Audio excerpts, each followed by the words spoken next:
त्याचा आपण जास्तीत जास्त उपभोग चांगल्या प्रकारे करू शकतो. की हे सर्व प्लॅनिंग केलं तर आपण एक कायमचे राजे होऊ शकतो.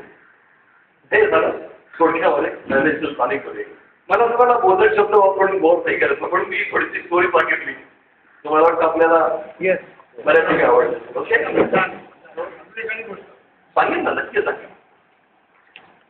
तर याच्यामध्ये देखील पहिल्यांदा गावामध्ये एक प्रथा असायची की त्याच्यामध्ये की अन्न शिजवलं गेलं की काहीतरी कवळा नैवेद्याचं असं काहीतरी बाजूला टाकून ठेवलं जायचं. नैवेद्याचं पान ठेवलं की मग घरची मंडळी जेवायला बोलते. बरोबर आहे. अशा प्रकारे हे असताना आपण न करता हल्ली काय झालंय ते शहरामध्ये असं कुठे बघायला मिळत नाही की आपण काही आधी बाजूला काढून ठेवलंय आणि त्यांचा आपण काही वाटा बाजूला काढून ठेवला आणि मग आपण घेऊ शकतो. त्याच्यामुळे झालंय काय की त्यांच्या वाट्याचं आपण खाल्ल्यामुळे आपल्याला त्यांचे शाप बदल लागलो. असं व्हायला लागलं की त्यांच्या वाट्याचं आपण खातो त्यांचे आजारही आपल्याला आले. हल्ली बघताय आपण सगळीकडे आजारपणा जास्त व्हायला लागलेले.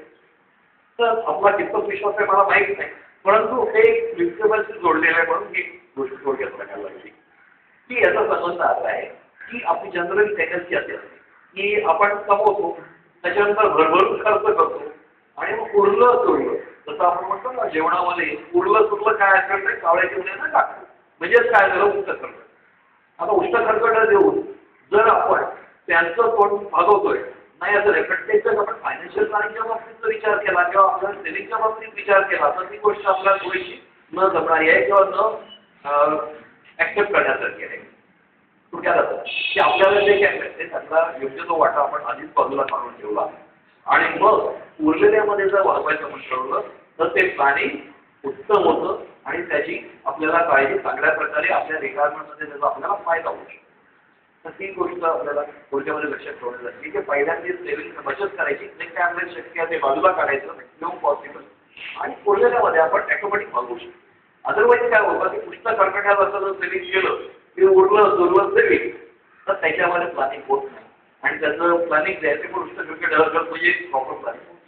त्याच्यासाठी या प्लॅनिंगची खूप गरज आहे की आपल्याकडे काय आहे तर आपल्याला काय काय करायचं आहे, आपल्या घरच्याची परिस्थिती काय, आपली फॅमिली बॅकग्राऊंड काय आहे किंवा आपले फायनान्शियल बॅकग्राऊंड आहे, आपलं सेव्हिंग किती आहे, या सर्व प्रकारे आपण जर विचार करून आपलं प्लॅनिंग केलं तर आपल्याला पुढचा जो काळ आहे भविष्यातला येणारा जो काळ आहे तो अतिशय सुखावा असेल या पेशंटला. फायनान्शियल प्लॅनिंगमध्ये दोनच्या गोष्टी फार महत्त्वाच्या आहेत त्या सांगतो मी आपल्याला की आपल्याला आपण प्रत्येक जर उद्योजक आहात बरोबर तर उद्योजकाचं मेन काम काय आहे मला कोणी थोडक्यात सांगू शकेल. एक शॉर्ट दोन तीन पुढे मेन भूमिका आपली काय आपल्याला काय करायचं आहे फायनान्शियल प्लॅनिंगच्या ओके. दुसरी गोष्ट पुढे चालेल पटापट आपल्याला वेळ optimum utilization of the resources. Okay.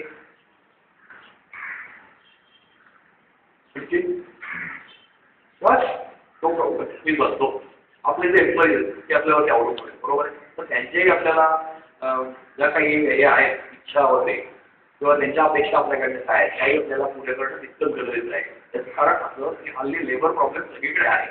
आता लेबर प्रॉब्लेम असल्यामुळे आपण जर का त्यांच्या करणं व्यवस्थितप्रमाणे भागवले तर तेही एक तर आपल्याला चांगलंच करणार आहे म्हणजे आपली कंपनी स्मूथली चालू राहणार आहे बरोबर आहे. तर त्यासाठी तुला प्लॅनिंग करणं गरजेचं ही एक गोष्ट झाली.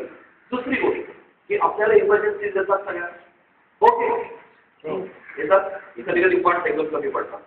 तर फंड कमी पडल्यानंतर आपण काय करायचं कुठून पैसे आले समोर आपल्याला द्यायचं आहे ऑर्डर आपण घेतलेले आहेत लोकांना मालमत्ता प्रॉपर्टी घेतलेलं आहे जर त्या आपल्याला सप्लायर्सला पेमेंट करायचं तर आपल्याकडे पेमेंट नाही अशा आपण काय पण ते जर आपण केलेलं असेल पहिल्यापासून थोडासा फंड बाजूला ठेवलेला असेल किंवा हे इन केस ऑफ इमर्जन्सी हे आपण त्यांच्यासाठी देणारच आहोत. असं जर झालं तर आपल्याला ते प्लॅनिंग म्हणजे कंटिन्युअस प्लॅनिंग ज्याला म्हणतात की आपल्याला आता माहीत नाही परंतु ते इन फ्युचर होऊ शकतं की अशा वेळेला आपल्याकडे फंड अवेलेबल पाहिजे. तर हे जर फंडची आपण व्यवस्था केली तर त्याला म्हणतात continuously planning in case of any emergency तुम्हाला तेवढी अमाऊंट नक्की मिळणार आणि तुमचं ते बिझनेस ॲक्टिव्हिटी आहे प्रोडक्शन ॲक्टिव्हिटी आहे आणि प्रॉफिट मेकिंग ऍक्टिव्हिटी आहे ऍज इट इज चालू आहे. त्याच्यामध्ये कुठे इंटरप्शन येणार नाही किंवा मध्ये कुठल्याही अडथळे येणार नाही. याच्यासाठी आपण ते प्लॅनिंग करणं गरजेचं आहे. ते झालं. त्याच्यानंतर काय पाहिजे, आपल्याला आपल्या रिटायरमेंटचं प्लॅनिंग करायला पाहिजे की आपले आता कायम त्याच गतीने चालू याची गॅरंटी कोणाला आहे का? थोडी सांगू शकतो की शेवटपर्यंत साधं जाणार 80व्या वर्षीपर्यंत नाही सांगू शकतो. तर या दृष्टीने आपल्याला आपल्या रिटायरमेंटची प्लॅनिंग करायचं. म्हणजे काय 60 नंतर माणसाला असं वाटतं की थोडा आराम करावा. आराम करावं, पण करताना आपल्या खिस्सा आपल्याला परमिशन देतो का? हा एक महत्वाचा प्रश्न आहे. जर हा खिस्सा आपल्याला परमिशन देत असेल तर आपण काय वाटेल ते करू शकतो. वाटलं तर कामाला गेलं, नाही तर नाही गेलं, नाही तर टिकला केलं तर एन्जॉय केलं, काही करू शकतो. पण याच्यासाठी काय पाहिजे, आपल्या खिशात तेवढा याचा मुबलकपणे असायला पाहिजे. तेव्हाच आपल्याला आपल्या कुटुंबामध्ये मान सन्मान राहील. आपल्या कुटुंबियांना आपण आर्थिक मदत करू शकतो आणि सन्मानाने आणि आनंदाने आपलं पुढचं आयुष्य व्यतीत करू शकतो. तर या सर्वांसाठी पाहिजे ती गोष्ट आहे रिटायरमेंटला. हे जर रिटायरमेंट आहे. आता आपण घरगुती थोडंसं विषय घेऊ. घरगुती विषयामध्ये असं आहे की आपली सगळ्यां 50च्या आसपास सर्व मंडळी आहेत, बरोबर आहे. कोणाची मुलं शिकत आहेत, कोणाची मुलं मोठी झाली आहेत, कोणाची मुलं जॉबला जात आहेत, कोणाला बंड पण आहेत.